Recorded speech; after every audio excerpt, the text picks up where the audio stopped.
Welcome to Big Ten Daily on the Gurley True Sports Network. I'm your host, Mike Goodpaster. Today, we're going to look back at last night's game as the Iowa Hawkeyes upset the Michigan State Spartans in Lansing, Michigan. And also, Wisconsin got a badly needed win by holding off a hard-charging Maryland Terrapins team at the end of last night's game to get the win 74-70.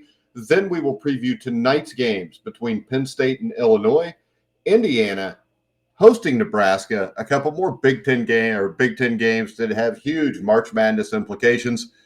But before we get to that, I want to tell everybody who's watching, if you want to bet on tonight's games, or any games for that matter, go check out BetMGM. BetMGM is your top sports book for betting on college basketball. Make sure you check them out in the link and description down below if you're watching on YouTube.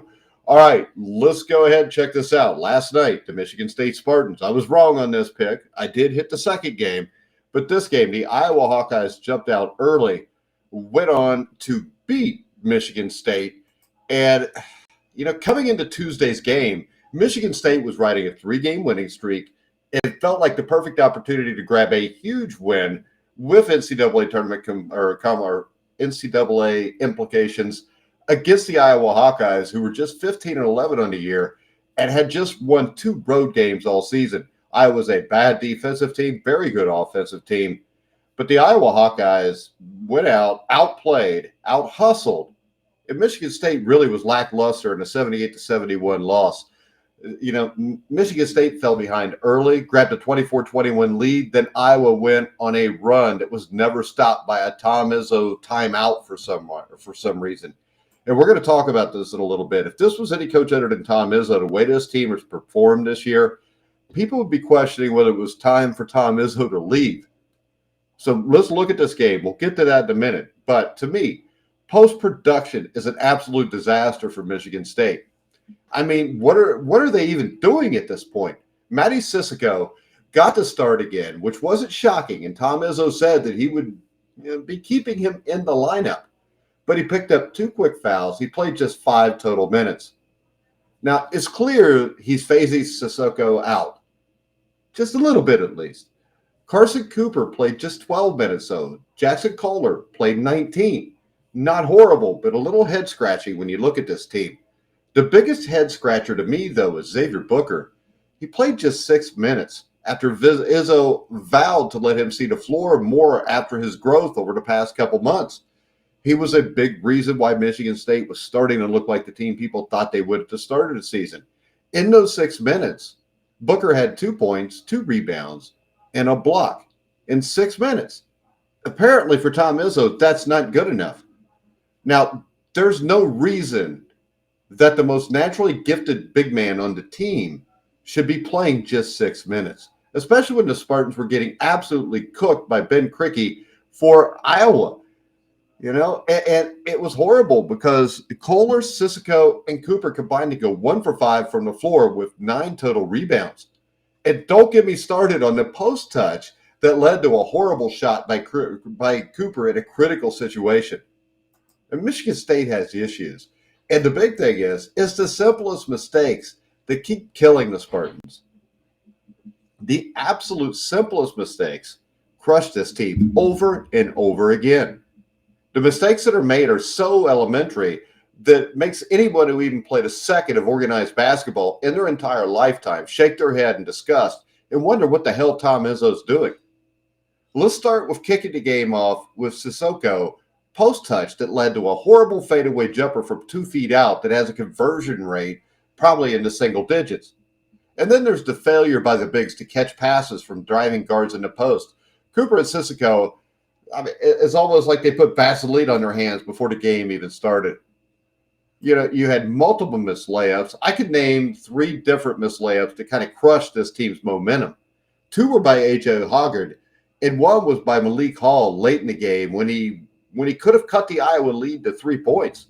One of Hoggard's missed layups actually led to a transition basket. That's a 5-point swing. And if you watched the show yesterday, the thing that really makes Iowa good is when they can get into transition offense. And Michigan State allowed that last night, which I did not see coming. And the fact that this team cannot defend a backcourt cut to save its life. I mean, backdoor cuts destroy this team. It is horrible when the defense had some good possessions, but breakdowns led to easy baskets at the end of those possessions. Or how about, I mean, they fouled 3-point shooters. Everything they did was not typical of Michigan State and the Tom Izzo team. The other thing, they lose by 7 points. Michigan State from the free throw line was 7 for 14. When I talk about this, we do an Indiana basketball show at the Grueling Truth. I do it with Brian Moore. You'll be able to see it tomorrow at about noon, recapping tonight's Nebraska game. But everything I'm saying here sounds like I'm talking about the Indiana Hoosiers. And Mike Woodson catches all kind of crap for this. Tom Izzo's getting away with it so far. But this game, like last year's loss to Iowa, falls completely on the shoulders of Tom Izzo. You remember last year they blew the 13-point lead in the last minute or two? And at some point, Izzo has to take blame for a horrific loss. He has to take blame for a team that was ranked in the top 5 at the start of the season. And then they get off to a slow start. They look like they're coming back. They beat a good Baylor team by 24. They beat a good Indiana State team by 8. And in the Big Ten, though, they're just hit and miss. They're really inconsistent. Now, Izzo had a chance to add to this team's resume for the NCAA tournament. How they've got a net ranking in the 20s is mind-blowing to me. Just losing to really good teams probably shouldn't get you there. You probably should have more than 2 quality wins. Not to mention the fact that Cohen Carr played just 2 minutes after having his best game as a Spartan on Saturday against Michigan. Why would you not see if maybe we were on something with Carr? And Michigan State was horribly mismanaged once again as players who probably should have seen the floor more. I mean, Booker and Carr didn't, and those who didn't have their best games were playing extensively. It was an all-around disaster for Izzo and the Spartans. And yet Izzo went into his post-game interview and said, this is a quote, there weren't good matchups for Booker, which is why he didn't play more. Where were the good matchups here, Coach Izzo? Where were the good matchups? Xavier Booker is the best player, I think, to take care of that situation. And Xavier Booker was unseen during this game. He played 6 minutes, and when he played the 6 minutes, he was successful. So I would say right now, Tom Izzo's getting up there in age. Maybe the game's passed him by. What I mean by that is with NIL money and the transfer portal, this is not the same as it used to be. You know, you can't just yell and browbeat a kid to death because eventually he's just going to say to hell with it, and he's going to wait until he get to the transfer portal and maybe go make even more NIL money next year. So there's a lot of questions with Michigan State. And I think they're going to make the NCAA tournament, and a lot of that's just because Tom Izzo's the coach. And that's a damn shame because Michigan State right now, to me, when I watch them, is not one of the 68 best teams in America. Maybe they're in the top 68, but we got 30-some conference winners to get in. So, no, they're not one of the 34 best teams in the country right now. They're just not. They'll probably get in because of Tom Izzo, but right now, Michigan State is in utter disarray.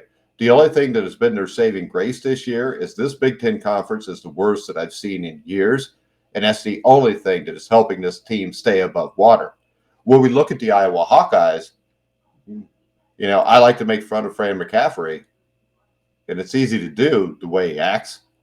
But let's face it, Fran McCaffrey has a team that was probably expected to finish somewhere around 8th to 10th. And right now, they got 15, 16 wins. They've got an outside shot of getting into conversation for the tournament.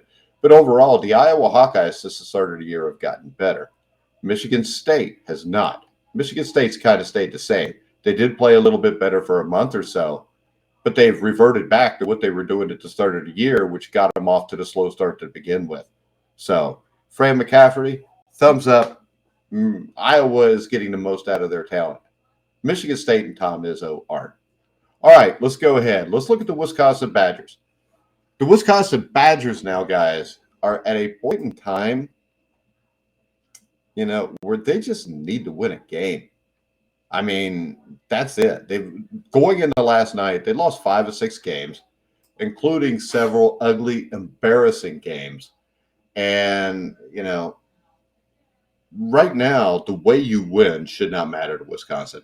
They have went from being probably a 2 seed to a 4 or 5 seed. They just need wins right now. They accomplished that on Tuesday. They used the first half surge to open a wide enough gap that they were able to hold on despite a furious comeback attempt by Maryland.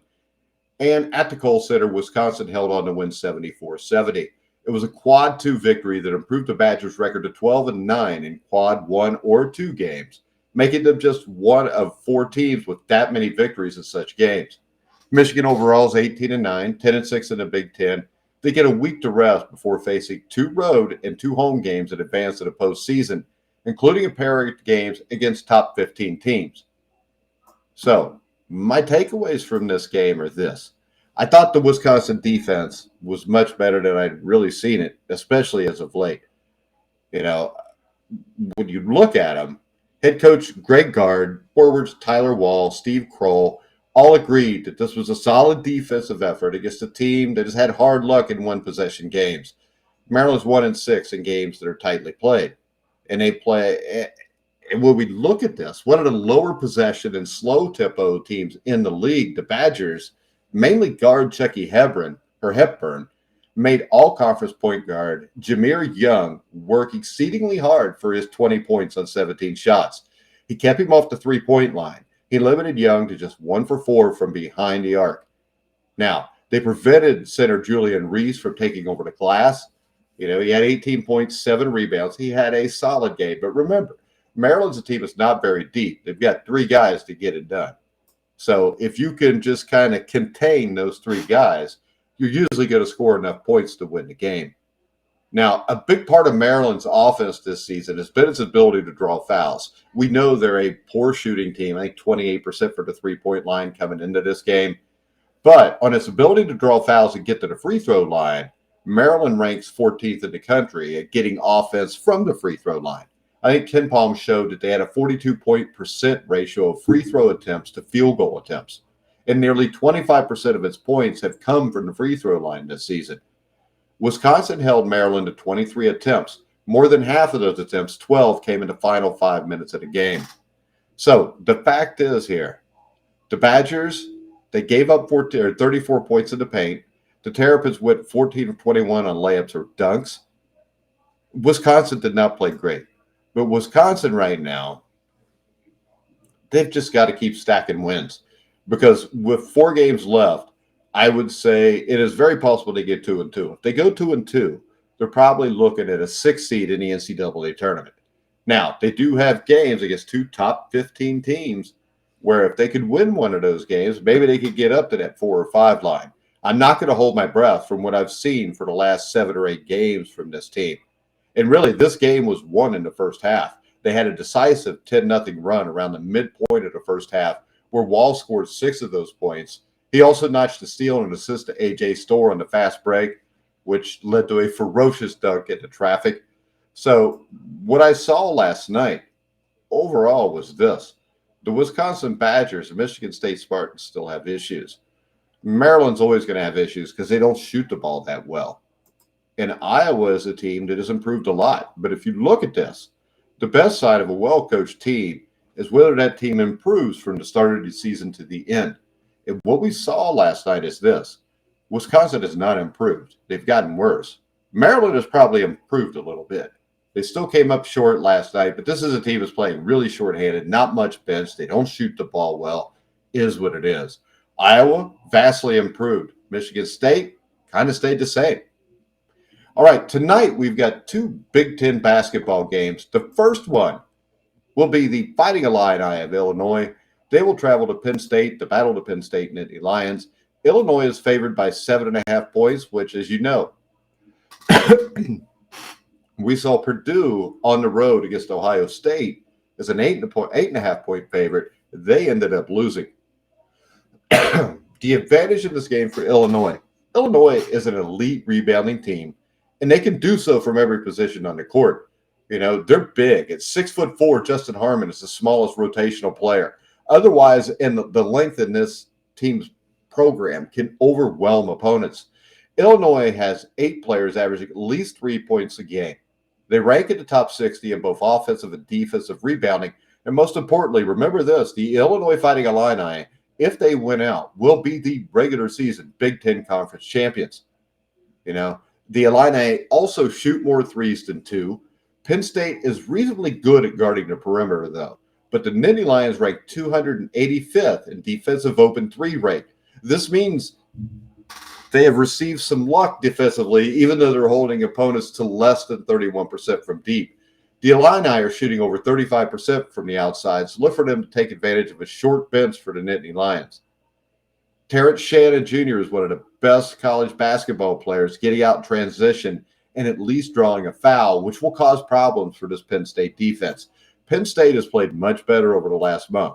New coach, done a great job so far. And Penn State also likes to shoot from three. And it may be hitting only about 33% from the outside. But then again, they had Clary, who just got released from the team, was the best shooter on the team. But also, we saw with Clary not playing when he was suspended, they played some outstanding games over that stretch where he was gone. So I think Clary was more of an issue on this team than he was a problem solver. And I think Penn State did a great job in removing him from the situation. And Illinois has struggled to guard the perimeter at times in conference play, but the Illini greatly limited teams' ability to even launch threes. Penn State's going to have to knock down a lot of threes to stay in this game tonight. I know it's a away game for Illinois, and I know Penn State's missing Clary. I think that's an advantage for Penn State to be missing Clary. There was issues there. They removed the cancer from the team. The Nittany Lions lost their leading scorer and a key three-point contributor. But like I said, I think it makes them better. I think we saw that when he was suspended and they played. The game they played at Indiana. They shot lights out. They played hard. They're going to give you that tonight. All right. Now, Illinois on the road, not as bad as some other Big Ten teams. Illinois is 7-2 against the spread on the road this season. And I look for the Illini to continue their march towards a potential Big Ten championship. I think Illinois wins this game. I think they cover the 7.5 points. The points does scare me, but I don't see Penn State going off from three-point range against the Illini defense. They're big. They're athletic. They could close out on threes as good as any team in the Big Ten. Take the Illini plus 7 or minus 7.5 tonight. Don't fall into it's a road game in the Big Ten, so jump it. Next up, the struggling Indiana Hoosiers against the Nebraska Cornhuskers. And when I look at this game, their first game was a game where Khalil Ware dominated the game. The problem was Keisei Tominaga. Hopefully I'm saying that right. Hopefully I'm at least close. But Tominaga had one of the best games of the year that we've seen anybody in the Big Ten play. He dropped 28 points on the Hoosiers. He dominated the game from the perimeter. And we know, if you're an Indiana fan, perimeter defense has been an issue most of the year. Now, Assembly Hall is an environment that would strike fear into any team, especially one like Nebraska. Nebraska has not been in the NCAA tournament since 2014. The last time Nebraska was in the NCAA tournament, though, was also the last time that they beat Indiana in both games during the season. Now, earlier this season, playing in Indiana certainly impacted the game, particularly when Indiana hosted Maryland, Kansas, Ohio State. The crowd was into it. And the problem is now, given the direction of Indiana's program and the apparent distaste for some with its head coach, it seems unlikely fans will bring that energy and give a true advantage to the home team here. Actually, I think it's been kind of disgusting the way Indiana fans have booed their team during the game. And yes, they've played bad enough to be booed. But damn, you lose your home court advantage when you boo guys. And we saw Indiana get booed when they played Morehead State. Indiana came back. Huge deficit, double digits, 6 minutes left, came back and won the game. Fans, if you're at Indiana and you're going to the game tonight, be positive. You paid your money. No matter what you think of the head coach, no matter what you think of anything, if you're an Indiana Hoosier fan, cheer your team on during the game because that momentum, and we've seen it with this Indiana team, they never play 40 minutes, but they'll play 5, 10, 15 great minutes, and sometimes that's enough to get them back in the game and possibly win it. So don't lose your home court advantage tonight if you're Indiana Hoosier fans. Cheer your team on. All right, we've already talked about what Tominaga did in their last game. They have to do something to limit him. Now, the problem with Indiana basketball is this. Right now, what you get every night is what you get every night. There's almost never anything done. If you remember earlier in the year, everybody was freaking out because of the great job Woody did with going zone, and that had a direct effect on them winning the game. We've not really seen any brilliant coaching moves since there. So the other matchup here, you got Tomanongwa, who is going to be almost impossible for Indiana to guard. I don't know who guards him. Xavier Johnson's not going to be there tonight, I don't think. The last what he said is a week or two out. Not that I think Xavier Johnson is a be-all, save-all here, but Xavier Johnson is probably the best on-ball defender Indiana has on the perimeter. So the other mismatch is Rick Mast. Mast struggled in his matchup against Khalil Ware last time out. Ware scored 20 points, making 9 of 11 attempts from the paint. Mast also labored on the offensive end when guarded by Ware. He finished the game with just 9 points on 3 of 10 shooting. Indiana has a huge advantage here. They had the same huge advantage in their last game against Northwestern.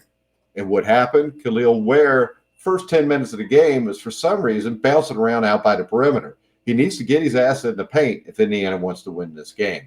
And he needs to dominate this game. All right? The game of basketball has evolved, particularly at the collegiate level. Indiana is a throwback team. That is not a compliment.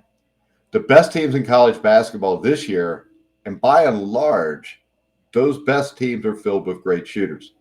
Even Matt Painter addressed the shooting situation at Purdue when he added Lance Jones to the team.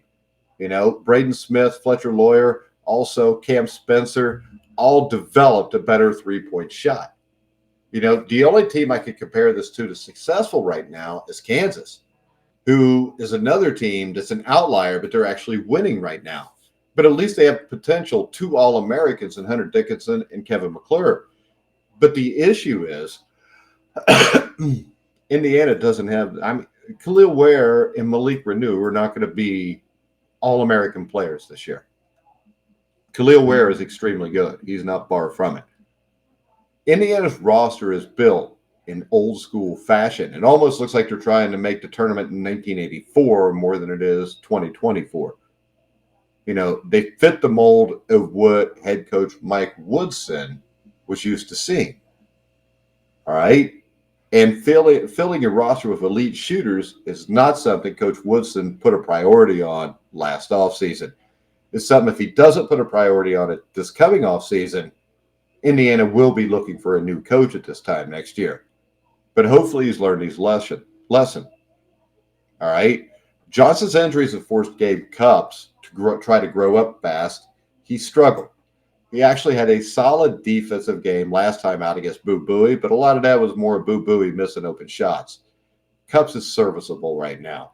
Trey Galloway is a guy who he had 12 assists last game, but he almost seems like he's trying to force everything and take the game over himself. Malik Renew, if you throw the ball into him, he's not throwing the ball back out. The other issue with Renew is last year he had foul issues.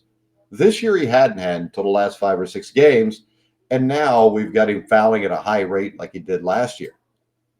So right now the point spread is Nebraska minus 1.5. And I think this time of year reveals a lot about a basketball coach and his program. And this is why I gave Michigan State so much crap. Nebraska, to me, is a much improved team this year.